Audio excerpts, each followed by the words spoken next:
ലോകത്തിലെ ഏറ്റവും മൂല്യമുള്ള AI കമ്പനി കഴിഞ്ഞ കുറച്ചു കാലമായി നമ്മൾ കേൾക്കുന്ന ഒരേ ഒരു പേര് എൻവിഡിയ. പക്ഷേ ഈ എൻവിഡിയയുടെ മിന്നുന്ന വിജയത്തിന് പിന്നിൽ അധികം ആരും അറിയാത്ത, ശ്രദ്ധിക്കാത്ത പോയ ഒരു സൗത്ത് കൊറിയൻ കമ്പനിയുണ്ട്. അതിൻ്റെ പേര് SK ഹൈനിക്സ് എന്നാണ്. ഇന്ന് ChatGPT ആയാലും ഗൂഗിൾ ജെമിനി ആയാലും മൈക്രോസോഫ്റ്റിൻ്റെ ഡാറ്റാ സെൻറ്ററുകളായാലും അവ പ്രവർത്തിക്കുന്ന എൻവിഡിയ GPUകൾക്ക് വേഗത നൽകുന്ന HBM അഥവാ ഹൈ ബാൻഡ്വിഡ്ത്ത് മെമ്മറി എന്ന പ്രത്യേക ചിപ്പുകളാണ്. ഈ HBM ചിപ്പുകളുടെ ലോകത്തിലെ ഏറ്റവും വലിയ വിതരണക്കാരാണ് SK ഹൈനിക്സ്. ഓർഡറുകൾ ബാക്ക് ടു ബാക്ക് വരുന്നു, ലാഭം റെക്കോർഡുകൾ ഭേദിക്കുന്നു. എന്നിട്ടും ഏതാനും ദിവസങ്ങൾ കൊണ്ട് ഈ കമ്പനിയുടെ ഓഹരികൾ വലിയ തോതിൽ തകർന്നടിഞ്ഞു. ഒരു ദിവസം കൊണ്ട് കമ്പനി തകർന്നു പോയോ? AI റെവല്യൂഷൻ അവസാനിച്ചോ? തീർച്ചയായും ഇല്ല.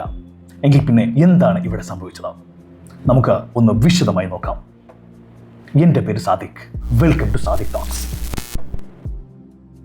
ഒരുപക്ഷേ ഇന്ന് ഇന്ത്യയിലെയും വിദേശത്തെയും ഓഹരി വിപണികളിൽ ഇൻവെസ്റ്റ് ചെയ്യുന്ന ഓരോ റീറ്റെയിൽ നിക്ഷേപകരും അറിഞ്ഞിരിക്കേണ്ട ഏറ്റവും വലിയ കേസ് സ്റ്റഡിയാണ് SK ഹൈനിക്സ്. ആദ്യം നമുക്ക് എന്താണ് ഈ HBM എന്നും എന്തുകൊണ്ടാണ് SK ഹൈനിക്സ് ഇത്രയും വലുതായതെന്നും സിമ്പിളായി ഒന്ന് മനസ്സിലാക്കാം. സാധാരണ കമ്പ്യൂട്ടറുകളിൽ നമ്മൾ ഉപയോഗിക്കുന്ന RAM അല്ല AI ഡാറ്റാ സെന്ററുകളിൽ വേണ്ടത്. ഒരു സാധാരണ ചിപ്പിന് താങ്ങാൻ കഴിയുന്നതിനേക്കാൾ നൂറുകണക്കിന് വേഗതയിൽ വിവരങ്ങൾ പ്രോസസ്സ് ചെയ്യണം. അതിനാണ് HBM ചിപ്പുകൾ ഉപയോഗിക്കുന്നത്. ചിപ്പുകൾ വശങ്ങളിലേക്ക് പരത്തി വെക്കുന്നതിന് പകരം കെട്ടിടങ്ങൾ പോലെ ഒന്നിനു മുകളിൽ ഒന്നായി അടുക്കി വെക്കുന്ന വെർട്ടിക്കൽ സ്റ്റേക്കിംഗ് ടെക്നോളജി. അതാണ് ദക്ഷിണ കൊറിയൻ കമ്പനിയായ SK ഹൈനിക്സ് വികസിപ്പിച്ചത്. എൻവിഡിയക്ക് അവരുടെ ഏറ്റവും മികച്ച AI എക്സലറേറ്ററുകൾക്ക് ഈ ചിപ്പുകളല്ലാതെ വേറെ വഴിയില്ലായിരുന്നു. ബെനിഫിറ്റ് എന്തായിരുന്നു? SK ഹൈനിക്സ് അതിൻ്റെ ഓർഡർ ബുക്കുകൾ അടുത്ത കുറേ വർഷത്തേക്ക് പൂർണ്ണമായി വിറ്റു തീർന്നു. വിദേശ ഇൻവെസ്റ്റർമാരും വലിയ ഫണ്ടുകളും ഈ ഓഹരികളിലേക്ക് പണമൊഴുക്കി. സൗത്ത് കൊറിയൻ വിപണിയുടെ തന്നെ ചരിത്രത്തിൽ ഏറ്റവും വലിയ കുതിപ്പുകളിൽ ഒന്നായി ഈ കമ്പനി മാറി. എല്ലാവരും ഒരേ സ്വരത്തിൽ പറഞ്ഞു, AIയുടെ കാലം ഇപ്പോൾ തുടങ്ങിയിട്ടേ ഉള്ളൂ. അതിനാൽ SK ഹൈനിക്സ് ഇനിയും അതിൻ്റെ ബുൾ റൺ കണ്ടിന്യൂ ചെയ്യും. കേൾക്കാൻ ഇത് വളരെ ലോജിക്കലായി തോന്നാം. കമ്പനി ബിസിനസ് ചെയ്യുന്നുണ്ട്, നല്ല ലാഭം ഉണ്ടാക്കുന്നുണ്ട്. പക്ഷേ ഇവിടെയാണ് മാർക്കറ്റ് ഈസിയായി ഒരു ചതിക്കുഴി ഒതുക്കിയത്. ഇവിടെയാണ് നിക്ഷേപകർ മനസ്സിലാക്കേണ്ട പ്രധാന വാക്ക് വരുന്നത്. ഇത് എക്സ്പെക്ടേഷൻ ട്രാപ്പ് അഥവാ പ്രതീക്ഷയുടെ ചതിക്കുഴി. ഓഹരി വിപണിയിൽ ഒരു കഥ ട്രെൻഡിങ് ആകുമ്പോൾ ഓഹരിയുടെ വില മാത്രം മുകളിലിട്ട് പോവുകയല്ല ചെയ്യുന്നത്. അതിനൊപ്പം കമ്പനിയെക്കുറിച്ചുള്ള മാർക്കറ്റിന്റെ പ്രതീക്ഷകളും കൺട്രോളില്ലാതെ മുകളിലോട്ട് പോകും. ഉദാഹരണത്തിന് ആദ്യ പാദത്തിൽ കമ്പനി 100 കോടി രൂപ ലാഭം ഉണ്ടാക്കിയാൽ മാർക്കറ്റ് സന്തോഷിക്കും. അടുത്ത പാദത്തിൽ 200 കോടി ഉണ്ടാക്കണമെന്ന് പ്രതീക്ഷിക്കും. അതിനടുത്ത പാദത്തിൽ 500 കോടി വേണമെന്ന് ആവശ്യപ്പെടും. വില വാനോളം ഉയർന്നു നിൽക്കുമ്പോൾ കമ്പനി മികച്ച ഫലങ്ങൾ കാണിച്ചാൽ മാത്രം പോരാ, മാർക്കറ്റിന്റെ അമിത പ്രതീക്ഷകളെ പോലും തോൽപ്പിക്കുന്ന റിസൾട്ട് നൽകണം. SK ഹൈനിക്സ് റെക്കോർഡ് ലാഭം ഉണ്ടാക്കിയിട്ടും വെറുതെ ചെറുതായിട്ടൊന്ന് മന്ദഗതിയിലായപ്പോൾ, അല്ലെങ്കിൽ ഭാവിയിലെ വളർച്ചയെപ്പറ്റി ചെറിയൊരു സംശയം വന്നപ്പോൾ ഇൻവെസ്റ്റർമാർ പരിഭ്രാന്തരായി. പ്രോഫിറ്റ് ബുക്കിംഗ് തുടങ്ങി. ഫോറിൻ ഫണ്ടുകൾ പൊസിഷൻ കുറച്ചു. അതുകൊണ്ടൊക്കെ വില കുത്തനെ താഴേക്ക് വീണു.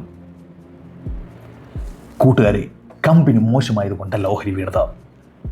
വില ഓവറായി മുന്നോട്ട് ഓടിപ്പോയതുകൊണ്ടാണ്.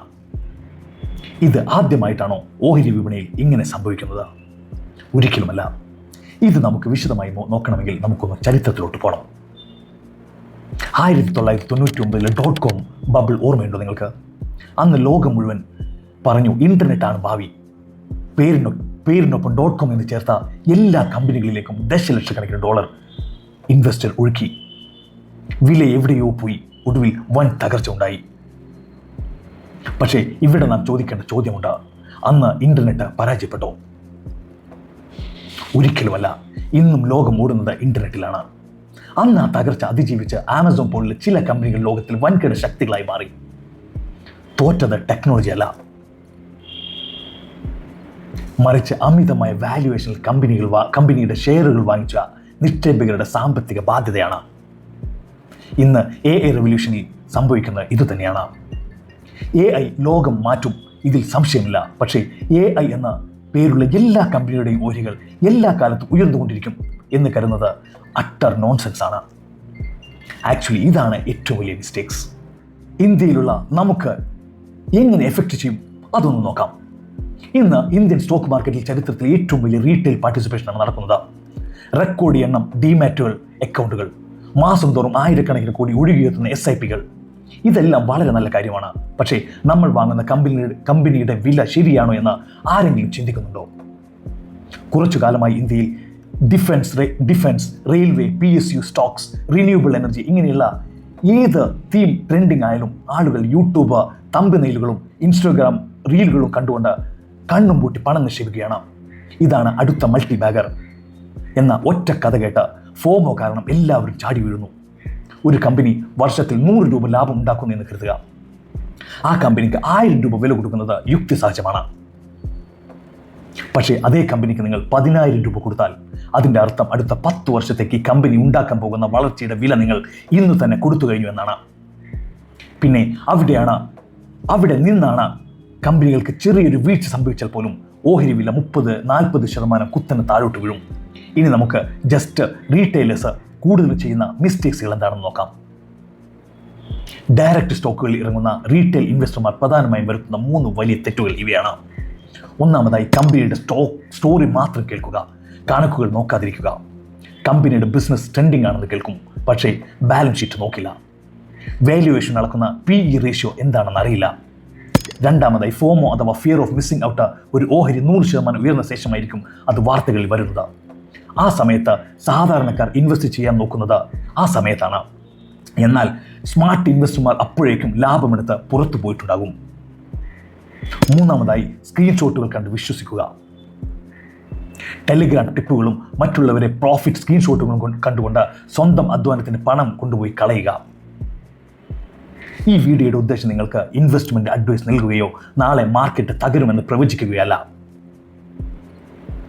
മാർക്കറ്റിനെ കുറിച്ച് കൂടുതൽ മനസ്സിലാക്കാനും അറിവ് നേടാനും വേണ്ടിയുള്ള ഒരു എഡ്യൂക്കേഷണൽ കണ്ടന്റ് മാത്രമാണിത്.